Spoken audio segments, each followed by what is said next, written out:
말씀의 제목 읽겠습니다. 시작. 기도하겠습니다. 하나님, 오늘도 우리가 주님의 말씀 앞에 서기 원합니다. 하나님, 주를 경외함으로 겸손함으로 주의 말씀 앞에 우리 모두가 서게 하시고 가장 부족한 자를 세우셨사오니 모든 부족함은 십자가의 뒤로 감추시고 오직 하나님의 마음만 선포되게 도와주옵소서. 감사하며 예수님의 이름으로 기도드렸습니다. 네, 로마서 강해 계속 이어가고 있습니다. 오늘 본문은 그러므로 이렇게 시작이 되고 있죠. 그러므로 형제들아 이렇게 시작이 되고 있습니다. 이 그러므로가 의미하는 것이 무엇입니까? 그러므로는 그 앞에까지 나온 모든 본문을 다 이 네 글자로 다 함께 받아버리는 거죠. 뭐냐면 하나님의 사랑이 끊어지지 않으므로. 그래서 우리가 지난주에 이스라엘을 향한 하나님의 사랑이 끊어지지 않았다, 그것을 함께 보았고요. 그 하나님의 사랑이 이스라엘에게도 끊어지지 않았기 때문에 그러므로 이제는 그 하나님의 사랑에 대해서 우리가 어떻게 반응할 것이냐, 이것을 말씀하고 있는 것이죠. 제가 1부터 예화를 하나 드렸는데요. 이미 결혼하신 분들은 이제 잘 사시면 됩니다. 남편을 축복하며 사시면 되지만 아직 결혼을 안 한 자매들은 예를 들어보겠습니다. 이 세상에서 형제를 딱 만났어요. 이 형제가 내가 기도했던 100가지 기도 제목이 아니고 한 10,000가지의 기도 제목에 심지어 눈썹 진한 것까지 다 합당한 형제를 만난 거예요. 할렐루야. 근데 더 중요한 게 뭐냐면 그 형제가 나를 엄청 사랑해. 별로 원하지 않나 봐요. 그런 일이 있을 수 없다라는, 제가 너무 설교를 그동안 세게 해가지고 죄송합니다. 환상을 깨면 안 되는데 그런 일이 생겼어요. 근데 그 형제가 정말 나를 생명 다해 사랑해요. 여러분, 그냥 너무 깊게 생각하지 않고 그러면 어떻게 그 형제에게 여러분 반응하시겠습니까? 결혼한 분들 대답하시면 안 됩니다. 큰일 납니다. 첫 번째는 일단 받아들이기 전에 좀 의심이 들겠죠.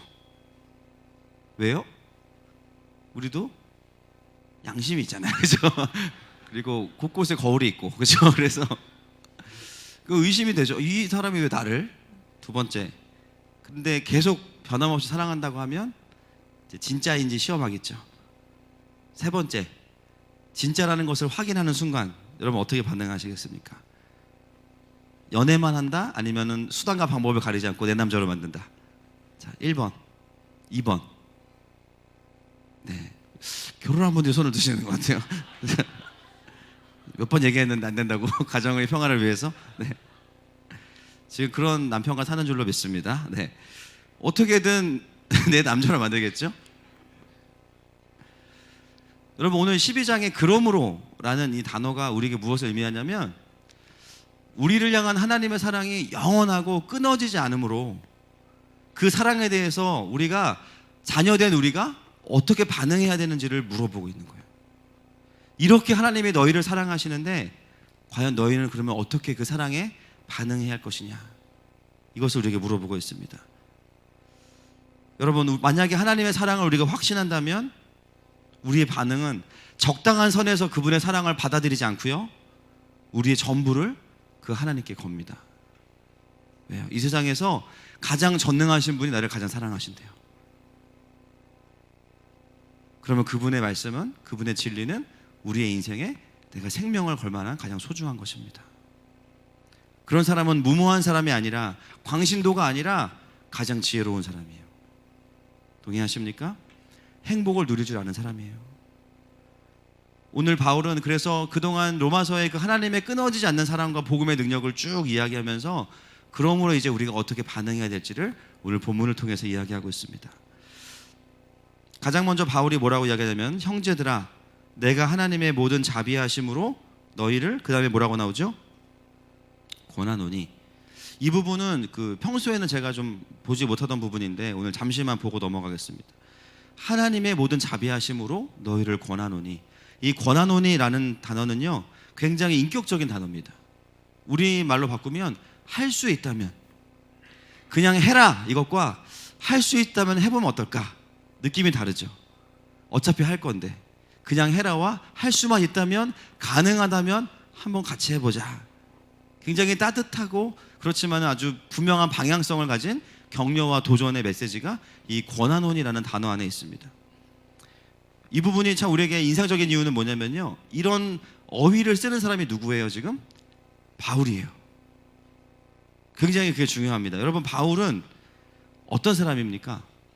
굉장히 직선적이고 명령적이고 권위적인 사람이죠. 이런 부드러운 단어를 잘 사용하지 않는 사람입니다. 그럼 바울이 지금 뭐라고 하냐면, 하나님께서 우리를 정말 사랑하시기 때문에 내가 너희들을 하나님의 모든 자비하심, 하나님의 사랑하심으로 인격적으로 권한다라고 표현하고 있어요. 굉장히 사실은 바울을 아는 입장에서는 충격적인 이야기죠. 인격적으로 권하는 것보다 명령이 더 편한 사람인데, 바울의 성격이 어떻습니까? 한번 기면 기고 아니면 아닌 거죠. 애매한 거 없는 거예요. 그렇죠? 타협이 없고 항상 본인이 옳다고 생각하는 거는 다 맞는 거고, 그래서 이제 내 말을 들을 거야 안 들을 거야, 안 듣는다 그러면 이제 안 보고, 옳다는 것에 굽힘이 없는 사람입니다. 그래서 여러분, 우리가 잘 알고 있듯이 바울이 어떤 예화가 있어요. 전도 여행할 때 자기를 초대교회에 소개해준, 얼마나 바울이 그런 그 반대편에서 강력한 리더 아니었습니까? 그렇죠? 그리스도인들 잡아 죽이고 그런 사람을, 경계심을 없애준 사람이 누구예요? 소개하면서 바나바잖아요. 이름의 뜻도 위로자, 권면자. 근데 그 바나바랑도 마가의 문제로 인해서, 그죠? 나중에는 화해하지만 싸웁니다. 싸워요. 왜냐하면 마가가 별로 선교에 도움이 안 되거든요. 선교 따라와서 늦잠 자고 카톡하고 계속 와이파이 좀 찾아다니고 선교에 관심이 하나도 없어. 심지어 중간에 여자친구가 삐졌다고 집에 갔어. 예를 들어서 그렇다는 겁니다. 성경에 나오지 않습니다, 여러분. 바울 입장에서는 이거 완전 반동분자예요. 그렇죠? 선교에 도움이 하나도 안 되고 하나님 나라의 증가가 아니고 마이너스를 가져오는 사람이에요. 그러니까 다시 선교에 갈 때 데리고 가지 말자는 거죠. 이해가 되시죠? 그런데 바나바가 뭐라 그래요? 데려가자고. 왜 데려가자 그래요? 단순히 조카이기 때문이 아니라 한 번 더 기회를 주자는 거죠. 바나바가 그 정도로 지혜가 없는 사람은 아닙니다. 긍휼함이 있으니까 이번엔 잘할 수 있을 거야, 한번 기회를 주자 했는데 바울은 안 된다는. 그래서 어떻게 돼요? 끝까지 싸워가지고 바나바랑도 안 보게 됩니다. 그러니까 바울이 얼마나 강력한지 아시겠죠? 초창기에 바울이 회심하고 나서 얼마나 강력했겠어요. 극에서 극을 오가는 거죠. 옛날에 예수님 믿으면 죽는다, 이제는 예수님 안 믿으면 죽는다 그러고 다니는 곳마다 복음을 전하면 사람들이 복음에 대한 반발심도 있지만 그것만 있는 게 아니라 그 바울의 뉘앙스가 굉장히 세기 때문에 바울이 복음 전하면 사람들이 다 바울을 잡아 죽이려고 그럽니다. 듣고 있으면 승질이 맞는 말인데 승질 나는 거예요. 바울이 그런 사람이었습니다. 근데 그런 바울이 이런 권하노니라는 단어를 쓴다는 것 자체가 굉장히 좀 충격적이에요. 제가 그 바울 서신이 언제부터 기록됐는지를 좀 찾아보니까 제일 먼저 쓰여진 게 이제 데살로니가 전서인데요. 바울이 회심하고 나서 무려 17년 후에 쓰여졌어요. 물론 그 사이에 이제 교회를 세우고 또 필요들이 발생해서 기록했지만, 그리고 로마서는 언제 쓰여졌냐? 23년 뒤에 쓰여졌습니다. 대충 원어를 가지고 유추해 보면 약 30살쯤에 회심했다고 하더라도 지금 로마서를 쓸 때 바울의 나이는 대충 몇 살일까요? 50대 중반에서 60 미만 사이 정도 되는 거죠. 놀라운 것은 뭐냐면 초창기에 바울이 만약에 이런 복음에 대한 언급들을 했다면 굉장히 필체가 강력했을 겁니다. 막 욕도 들어가 있고, 그죠? 협박도 하고, 너네 예수님 안 믿으면 다 잡아 죽인다 그러면서 막 쓰고, 내가 어떤 사람인 줄 알아 그러면서 막. 근데 적어도 20년 지난 이후에 서신서를 기록하는 바울의 마음속에는 매우 어떻게 보면 인간적이면서도 또 하나님의 긍휼하심이 녹아져 있는 모습을 우리는 확인할 수 있습니다. 그래서 참 그 긴 시간 동안 하나님께서 바울을 많이 다루셨구나 또 라는 생각이 들었고요. 또 가장 큰 하나님의 다루심의 증거가 뭐냐면 약 20년이 지났기 때문에 이제는 여성 호르몬이 아주 충만하게 바울에 나오게 되죠. 그래서 시간이 지날수록 여러분, 아무리 괄괄한 분들도 그 세월 앞에 장사가 없습니다. 천하를 호령해도 50이 넘고 60이 넘어가시면 자꾸 드라마 보다가 눈물이 나고요. 자꾸 찬양의 가사가 마음에 와닿고 막 드라마 여주인공이 자꾸 나 같아요. 바보야, 떠나지 마. 그 남자는 널 사랑한단 말이야. 그리고 아내는 남성 호르몬이 많아지면서 눈물이 사라지니까 어떻게 돼요? 아내한테 안겨서 울고.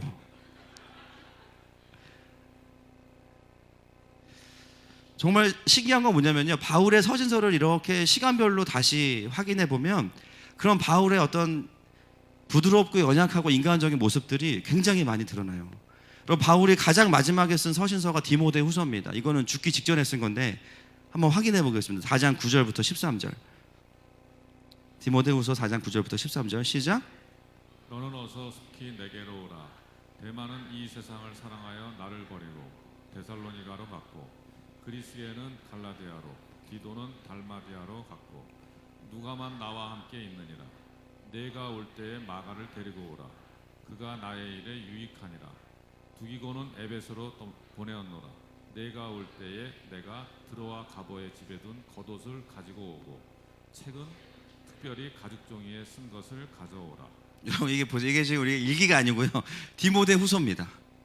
보세요. 여기에 지금 어떤 감정이 있습니까? 여러분 관찰해 보세요. 대만은 이 세상을 사랑하여 나를 버리고 데살로니가로 갔고, 네 글자로 뭐예요? 섭섭하다죠. 섭섭하다. 누구는 어디로 갔고 누구는 어디로 갔고 누가만 나와 함께 있다. 이게 무슨 뜻이에요? 내가 외롭다. 올 때 마가를 데리고 오라 그러죠. 여기 마가를 데리고 오라고 하죠. 그리고 13절에 드로아 가보의 집에 둔 겉옷을 가지고 오라. 무슨 뜻이에요? 춥다. 그렇죠. 이제 전에는 몸이 뜨거워서 절대 지옥 가면 안 되는 사람이었는데 이제는 추운 거예요. 기력이 쇠했어요. 굉장히 인간적인 모습들이 많이 약해지고, 그런 어떤 우리가 보기에는 굉장히 이런 모습이 나쁘게 보이기보다는 아 그래 바울도 사람이었지, 그걸 과감없이 그냥 다 기록을 하고 있습니다. 아마 바울이 회심하고 얼마 안 돼서 이런 복음에 대한 기록들을 썼다면 이런 어떤 긍휼함의 표현들은 많이 없었을 수도 있습니다. 어쩌면 그 긴 시간을 보내고 그리고 나서 좀 무르익었을 때, 그의 성품이나 모든 부분이 무르익었을 때 이런 것들을 기록하게 하셨다라고 저는 생각합니다. 여러분 어쩌면 우리도 사실 이런 부분이 있겠죠. 저도 저를 생각해 보면 지금도 굉장히 그런 부분이 많이 남아있지만, 저의 혈기와 맞물려서 내가 옳다는 것이 너무 확신이 되니까 다른 사람을 그렇게 살게 하는 게 목적임에도 불구하고 내가 옳다는 뉘앙스가 더 강해질 때가 있어요. 분명히 사람들을 변화시켜서 그렇게 살게 하는 게 목표인데 긍휼함보다는 내 안에 정의감이 막 불타는 거예요. 그래서 상대방에 대한 배려로 어떤 얘기를 하기보다는 내가 옳다고 말하는 걸 직선적으로 다 얘기할 때가 있죠. 회중에 대한 긍휼함이 부족할 때가 제 안에도 많이 있습니다. 목회를 하면서 이제 배워가고 있는 것 같아요. 꼭 그렇게만 하지 않아도 되는구나. 그리고 어디에 힘을 싣고 어디에 힘을 빼야 되는지를, 그리고 내가 어떤 이야기를 할 때 이 이야기가 은혜가 되는 사람도 있지만 어떤 사람에게는 정죄가 될 수도 있겠다. 그런 부분에 대한 고민들이 제 안에도 많이 배워져 가고 있습니다. 여러분은 어떠십니까? 하나님의 말씀의 진리가 변함이 없어요. 아멘이시죠? 그런데 그 진리를 누구한테 이야기할 때 여러분의 마음의 태도가 어떠세요? 우리에게 필요한 게 무엇입니까? 하나님의 모든 자비하심으로 권하노니. 여러분 훌륭한 스승은요, 비난하지 않으면서도 사람들을 도전할 수 있어요. 동의하십니까? 그 사람의 자발성이 일어날 때까지 기다릴 수 있어요. 굉장히 늦어지는 것 같아도요, 놀라운 것은 뭐냐면요, 한번 그 사람이 일어나면, 자발적으로 일어나면 지금까지 못한 사역을 순식간에 할 수도 있어요. 결코 늦어지는 게 아닙니다. 어떤 부분은 내가 관여해야 되지만 어떤 부분은 그냥 좀 둘 필요가 있어요. 통제하지 않는 것 같으면서도 하나님이 그 사람을 통제하시도록 할 수 있다는 것이죠. 여러분 가장 대표적인 우리의 영원한 리더 예수 그리스도, 할렐루야.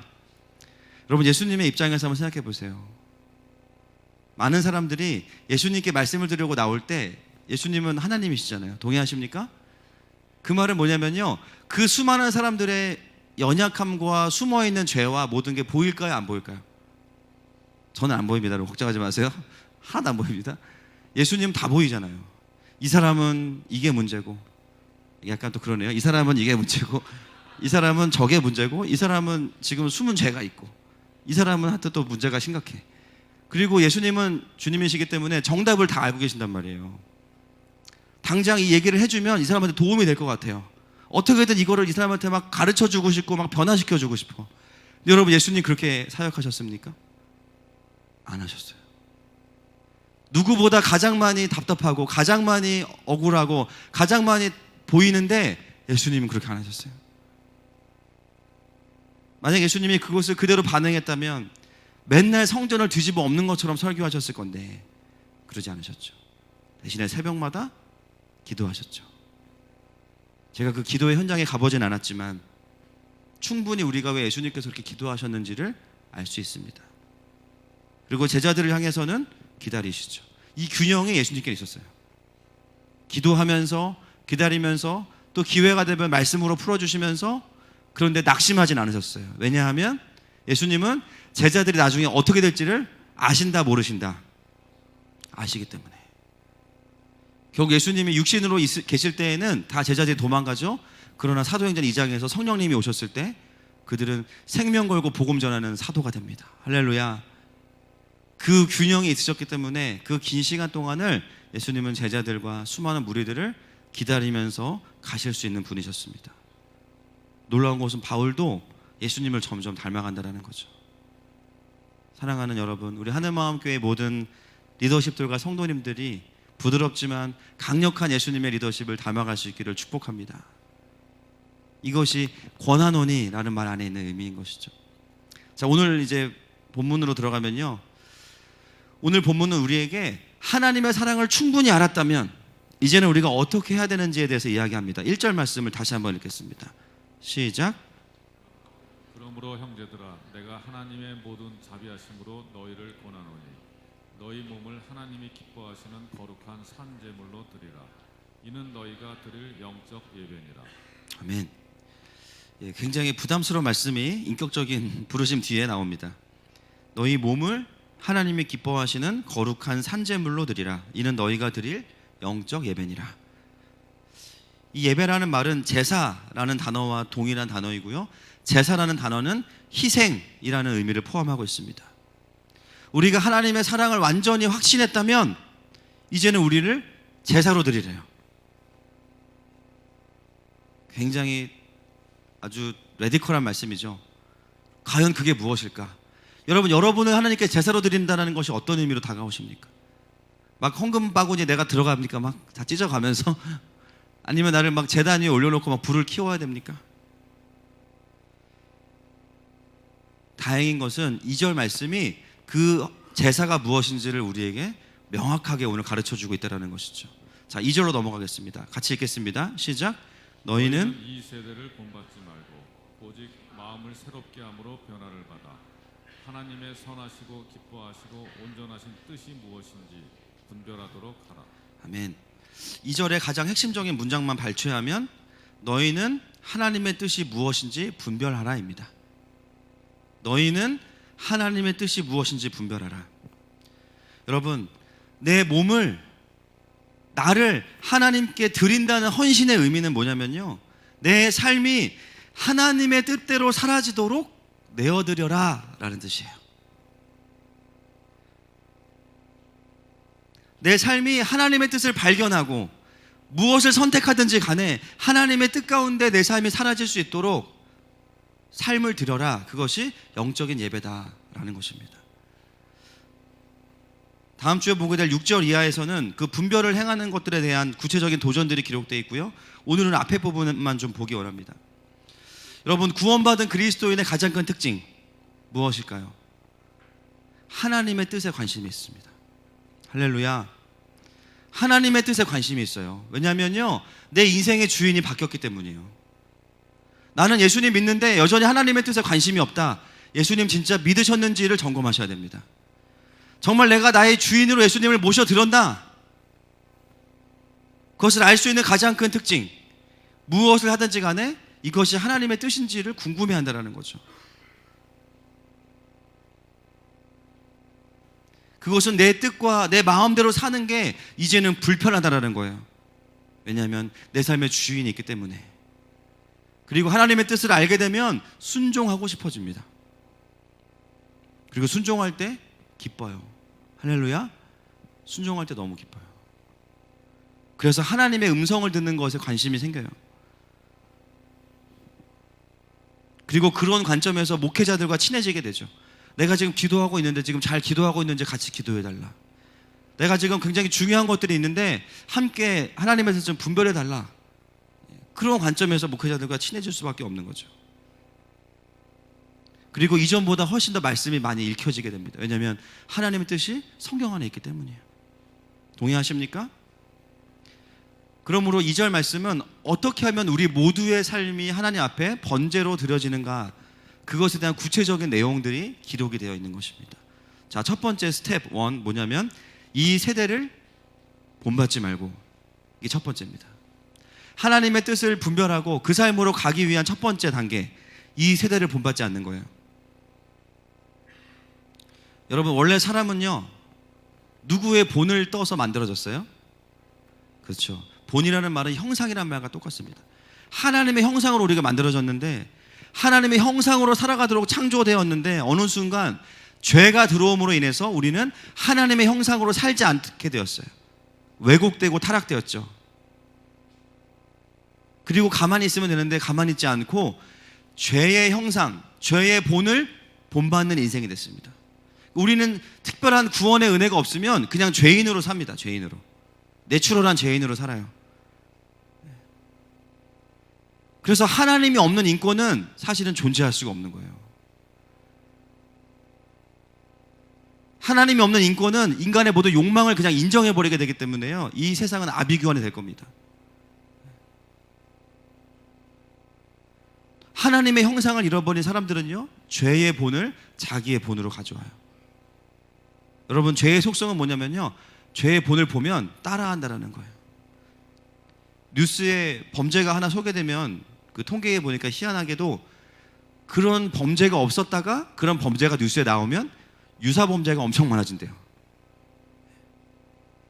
전혀 몰랐던 죄의 가능성들이 막 열려버리는, 그걸 보면서 뉴스를 해주는 의도는 뭐예요? 이런 죄를 짓지 말아라인데 그런 비슷한 범죄가 더 많아지는 거예요. 희한하죠. 뉴스를 통해서, 교육을 통해서, 가정을 통해서, 주변 사람들의 죄된 모습들을 통해서 죄의 본이 우리 가운데 들어옵니다. 그 죄는 더 커져가요. 건강하지 않은 가정에서 자라게 되면, 특별한 은혜로 회복을 누리지 못하게 되면 망가진 모습들이 그냥 내 안에 들어와서 본이 됩니다. 범죄가 아닐지라도 하나님 없이 살아가는 그 모습 자체가 그냥 본이 돼요. 본. 다음 세대와 자녀들에게 그대로 흘러가요. 여러분의 자녀들은 들은 대로 하지 않을 거예요. 여러분들이 보여준 대로 할 겁니다. 부부간의 소통을 어떻게 하는지, 신앙생활을 어떻게 하는지, 오히려 살아가는 모습과 말하는 모습이 차이가 클수록 아이들은 굉장히 혼란스러워할 거예요.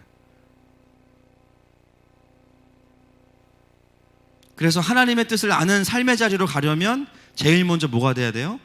내 안에 있는 세상으로부터 온 죄의 본, 죄의 형상들이 무너지는 역사가 있어야 돼요.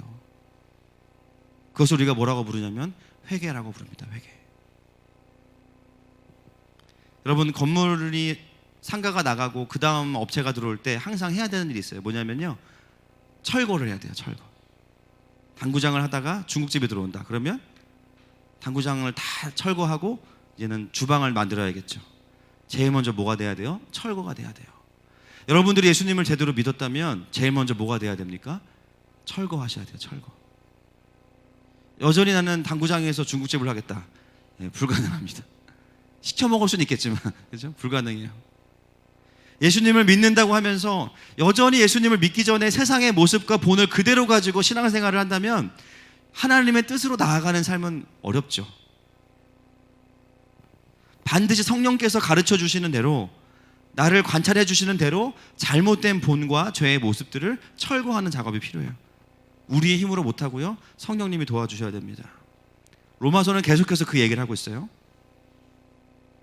그것이 바로 회개의 능력으로 이어지는 것입니다. 오늘도 우리에게 그런 역사가 있기를 축복합니다. 그 다음 단계가 뭐냐면요, 오직 마음을 새롭게 함으로 변화를 받아. 오직이 무엇을 수식하고 있냐면 마음을 수식하고 있어요.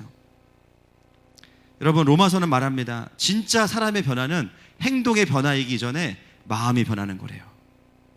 동의하십니까? 우리가 은혜를 받았다고 할 때 제대로 은혜 받은 사람들은요, 반드시 마음의 변화가 일어나요.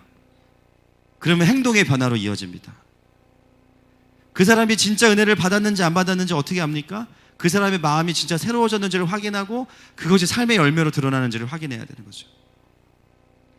여러분, 세상의 교육은 이것을 할 수 없기 때문에 반대로 합니다. 사람의 행동을 바꾸려고 그래요.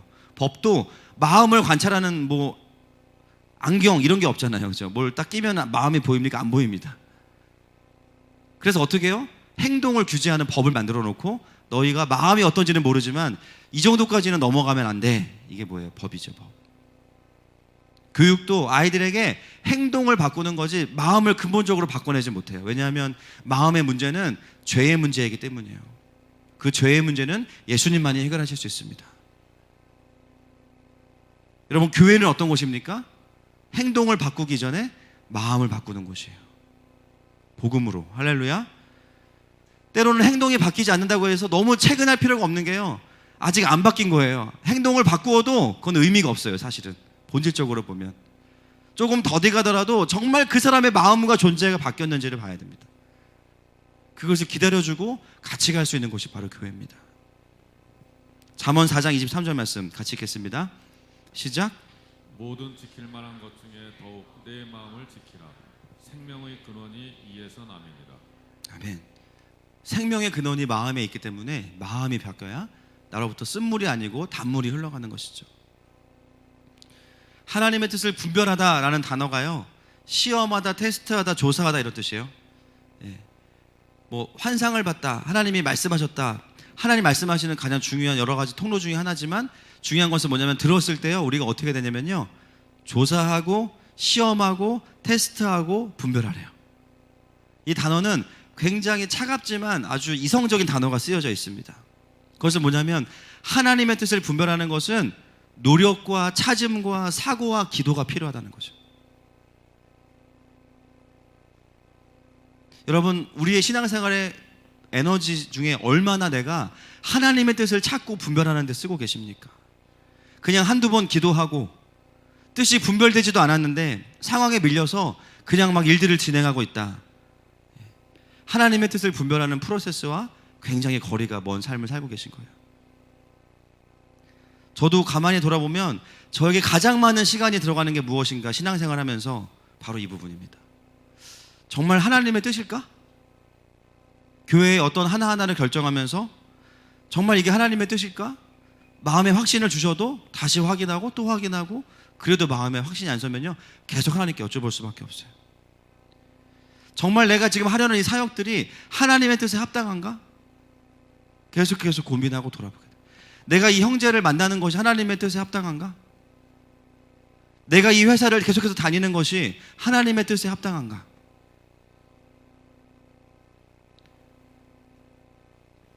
오늘 본문은 우리에게 하나님의 뜻을 분별하는 것은 생각보다 많은 수고와 노력이 필요하다는 것을 이야기하고 있습니다. 그러면서 세 가지의 과정을 이야기하죠.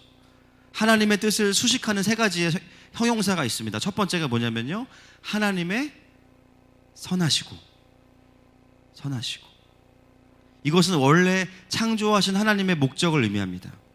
기도를 하고 말고의 문제가 아니라 이미 너무나 명확히 나와 있는 성경의 기준이에요. 이거는 기도의 문제가 아니고 순종의 문제죠. 여러분, 너무 누구를 욕하고 싶어요? 막 그냥 아주 오리지널 욕을 하고 싶어요? 혹시 기도하시는 분, 주님 제가 욕을 할까요 말까요? 이 정도 열받으면 욕해도 괜찮을 것 같은데 뚜껑을 열까요 말까요? 기도하시는 분 계십니까?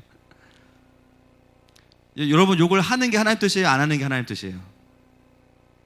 하시는 분들은 지금 대답이 어려우실 거. 욕을 끊으신 분들이 대답해 보세요. 안 하는 게 하나님 뜻이겠죠. 마태복음 5장 22절 말씀 보겠습니다. 마태복음 5장 22절.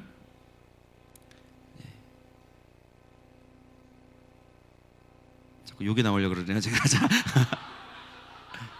갑자기 일자 그랬나요? 자, 마태복음 5장 22절 제가 읽겠습니다. 나는 너희에게 이르노니 형제에게 노하는 자마다 심판을 받게 되고 형제를 대하여 라가라 하는 자는 공회에 잡혀가게 되고 미련한 놈이라 하는 자는 지옥불에 들어가게 되리라.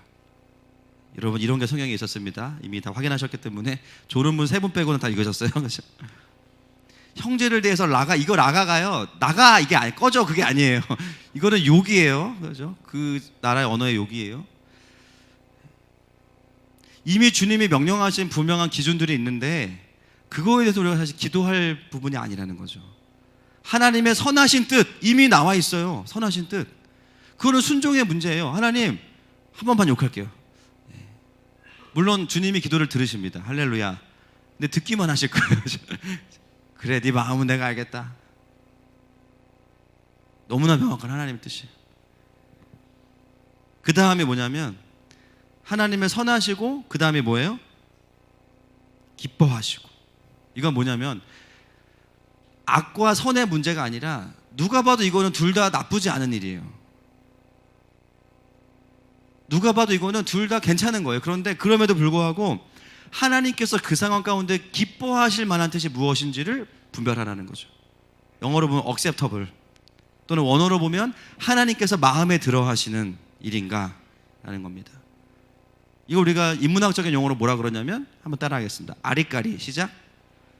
아리까리에 문제가 있어요. 이게 하나님 뜻인지 아닌지 헷갈린다. 왜냐하면 둘 다 나쁜 게 아니에요. 이걸 해도 참 덕이 되고 이걸 해도 은혜가 되는데 이런 상황 속에서 내가 무엇을 결정하는 게 하나님의 뜻일까? 여기서부터는 뭐가 필요하냐면 기도와 시간이 필요합니다. 하나님의 마음을 아는 것이 되게 필요해요. 하나님 제가 이것도 할 수 있고 저것도 할 수 있는데요. 이 상황에서 무엇을 하는 것이 더 하나님께서 기뻐하시는 것일까요? 하나님의 마음에 관심을 갖는 거예요. 세 번째가 뭐냐면 온전하신 하나님의 뜻. 여러분 너무나 분명한 선하신 뜻과 그 다음에 상황 속에서 더 기뻐하실 만한 것을 선택하는 기뻐하시는 것, 이런 시간을 거치면서 우리가 온전한 하나님의 뜻으로 나아간다고 말하고 있습니다. 놀라운 건 뭐냐면요, 그런 시간을 보내면서 내 안에 그 상황을 향한 하나님의 온전한 뜻이 들어오기 시작해요. 확신과 평강이 들어옵니다. 그런데 이 과정을 생각해 보면요, 결과도 너무나 중요하지만 사실은 이 과정 속에서 하나님의 뜻을 분별하고 하나님의 마음을 받아내고 이 문제를 향한 나의 관점이 아니라 다양한 하나님의 카메라를 보게 돼요. 할렐루야. 그러면서 하나님의 뜻을, 마음을 근본적으로 더 이해하는 일들이 벌어져요. 그냥 너무 단순한 이슈는 부부관계가 안 좋아요. 그런데 그걸 가지고 기도하다 보니까 하나님께서 내가 바라보지 못한 수많은 문제들을 카메라를 보여주시는 거예요. 지금 회사에서 굉장히 힘들어요.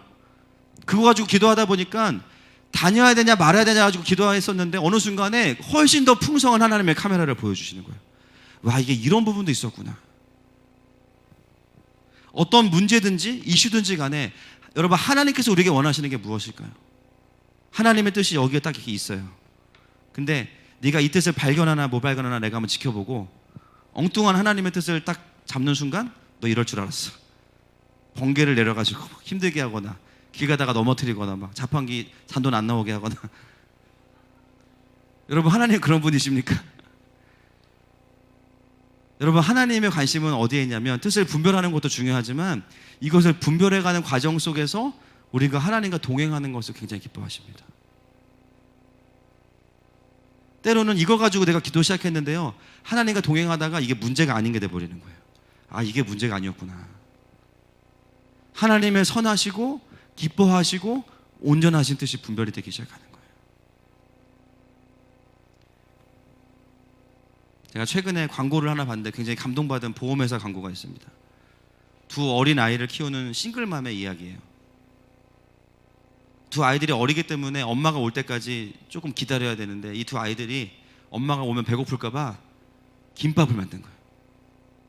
김밥을. 근데 아이들이 김밥을 얼마나 만들면 잘 만들겠어요. 초등학생들인데 온 집안을 완전히 그냥 쑥대밭을 만들어놨어요. 김밥은 달랑 한 줄 만들어 놓고 옆구리 다 터졌는데 엄마가 퇴근하고 왔는데 집안이 엉망이니까 화가 나가지고 애들을 막 혼낸 거야. 주방이 이게 뭐냐고 막 혼내고 딱 돌아섰는데 옆구리 터진 김밥이 딱 눈에 보이는 거예요.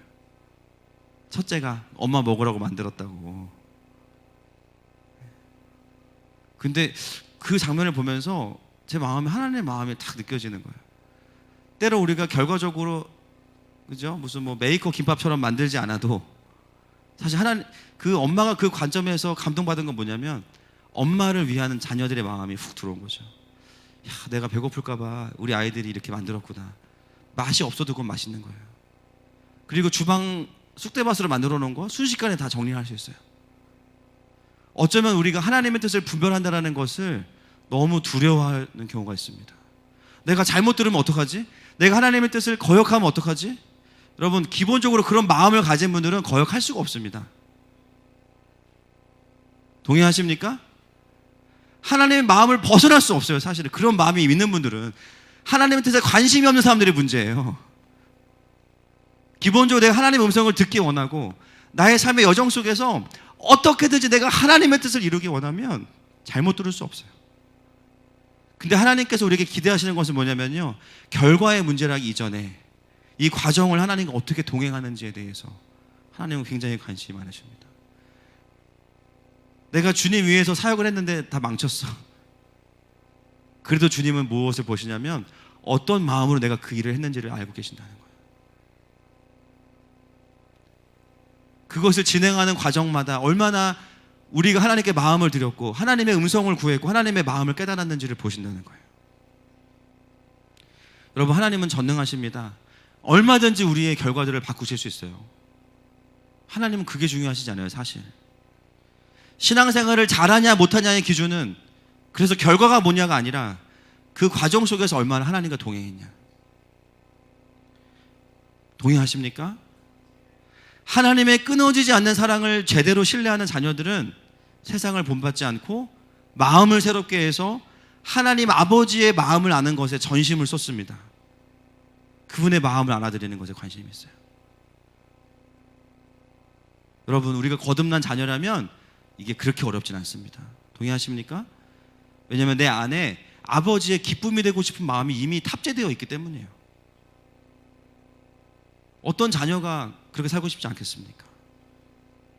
우리가 때로는 하나님의 뜻을 몰라서 좌절하고 있고 기도하는 그때에도 하나님은 우리의 그런 모습을 기뻐하세요. 그리고 분명한 것은 오늘 동사가 분별하라라고 나오기 때문에 분별이 될 거예요. 동의하십니까? 하나님의 뜻이 깨달아질 거예요. 그리고 우리는 그 삶을 순종하게 됩니다. 그러면 주님은 그 순종을 통해서 일하시는 거예요. 고린도후서 10장 4절부터 6절까지 같이 읽겠습니다. 시작. 우리의 싸우는 무기는 육신에 속한 것이 아니요 오직 어떤 견고한 진도 무너뜨리는 하나님의 능력이라.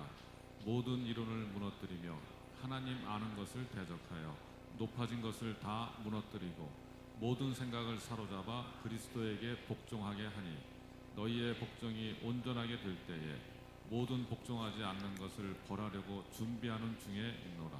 아멘. 여러분, 6절 말씀이 사실은 굉장히 중요한 말씀입니다. 너희의 복종이 온전하게 될 때에 모든 복종하지 않는 것을 벌하려고 준비하는 중에 있노라. 여러분, 이게 어떻게 다가오십니까? 굉장히 놀라운 말씀입니다. 우리의 복종이 온전하게 될 때에 복종하지 않는 것들이 정리가 된대요. 그 말은 뭐냐면 지금 어떤 부분은 미루어지고 딜레이되고 있는 부분들이 무엇 때문이라는 거예요? 내가 복종하고 있지 않는 어떤 문제와 연결되어 있는 거. 내 주변에 하나님이 다루셔야 되는 많은 문제들이 있어요. 근데 어떤 건 하나님께서 기다리고 계세요. 무엇 때문에? 나 때문에. 나도 그 문제가 자유롭지 않거든요, 지금. 나도 그 문제에 있어서 하나님 앞에서 자유롭지 않거든요. 우리 회사에 진짜 부장님 너무 싫은데 주님 한 번만 신방아 주세요. 부장실로 한 번만 신방 와서 3초만 지옥의 뜨거운 맛을 보여주세요. 남편 진짜 주님 어떻게 참 제 십자가지만 하여튼 우리 아내가 너무 마음에 안 들고 주님 한 번만 우리 가정에 신방아 주세요. 내가 낳지만 이 자식 진짜 주님 이 자식을 진짜 한 번만 신방해 주세요. 욕 아닙니다, 여러분. 정말 마음에 안 드는 어떤 사람 주님 한 번만 저 사람 진짜 좀 주님의 공의를 선포한다고 막. 근데 여러분, 그럼에도 불구하고 주님이 만약에 오시지 않는다. 다 그런 건 아니지만 왜 안 오실까요? 여러분, 주님이 오시면 부장님만 보고 가시겠어요? 잘 생각해 보세요. 남편만 손보시겠어요? 주님은 공의로운 분이세요. 그분이 오시면 내가 몰랐던 나의 숨어있는 모든 마음의 동기들과 죄악들 다 드러납니다. 그러면요, 절대로 한 사람만 손보고 가시지 않아요. 그냥 우리 다 쑥대 마십니다. 그런 기도 하지 마세요. 위험하니까. 내가 복종하지 않고 있기 때문에 미루어지고 있는 심판과 진노가 있다는 거죠. 여러분, 이것은 하나님이 게을러서가 아니고요, 우리를 사랑하시기 때문이에요. 여전히 저와 여러분에게 기회를 주고 계시기 때문이에요. 다 그런 것은 아니지만 때로는 우리의 순종을 통해서 하나님께서 하기 원하여서 기다리고 계시는 일들이 생각보다 많을 겁니다. 회사의 잘못된 문제들을 비난하고 비판할 수 있어요. 그러나 그것을 심판해달라고 기도하기 전에 나는 그 문제에 있어서 정말 순종하고 있는지를 또 보셔야 돼요. 여러분, 신앙생활, 아내를 바꿔주세요. 남편을 바꿔주세요. 우리 부모님 바꿔주세요. 아니요. 신앙생활은 누구 바꾸려고 하는 게 아니고 내가 바뀌려고 하는 겁니다. 세상을 바꿔주세요. 아니요. 내가 바뀌면 세상이 바뀌어요. 나라의 차원도 마찬가지입니다. 이 나라를 다스리는 분이 하나님이시기 때문에 여러분, 국가의 어떤 문제 앞에서 우리는 때로는 조급해요. 주님, 지금 막 경제 위기가 오고 막 뭔가 위험하고, 주님 지금 빨리 오셔서 좀 주님이 한번 소탕을 해주셔야 되는 거 아닙니까? 뭔가. 아니요. 하나님은 여전히 나를 보고 계세요. 나라의 경제 위기를 보면서 막 기도하는데 정작 나는 재정생활 제대로 똑바로 안 하는 거예요. 하나님께 드릴 걸 안 드리고 돈이 가야 될 곳에 보내지 않고 나를 위해 다 쓰면서 나라의 경제 위기를 주님 심판해 주세요. 여러분, 뭔가 순서가 바뀐 거예요. 이 나라가 마음에 안 들어서 바뀌었으면 좋겠다. 오늘 본문이 뭐라고 이야기합니까? 하나님의 모든 자비하심으로 권하노니 예배부터 지각하지 말지어다.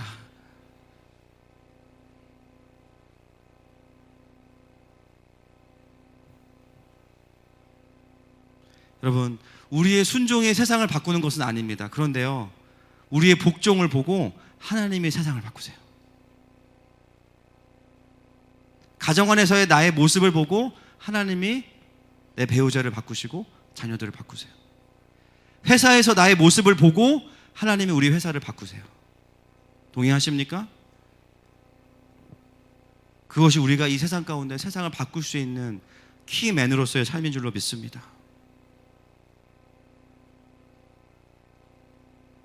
말씀을 정리하기 원합니다. 그러면 여러분, 우리가 이 말씀, 2절 말씀을 함께 보았지만 내가 얼마나 하나님의 그 선하시고 기뻐하시고 온전하신 뜻을 분별하는 데 에너지를 쓰고 있는지 좀 돌아보셨으면 좋겠어요. 어떤 분들은 여전히 예수님 믿기 전에 그 수많은 철거해야 될 것들을 그대로 방치한 채로 신앙생활을 하기 때문에 신앙생활에 운신의 폭이 없는 분들도 있어요. 왜요? 과거에 하던 건 다 해야 되니까. 그러니까 안 되는 거죠, 신앙생활이. 여러분, 세상을 바꾸기 원하신다면 가장 빠른 지름길을 가르쳐 드릴게요. 내가 바뀌면 됩니다.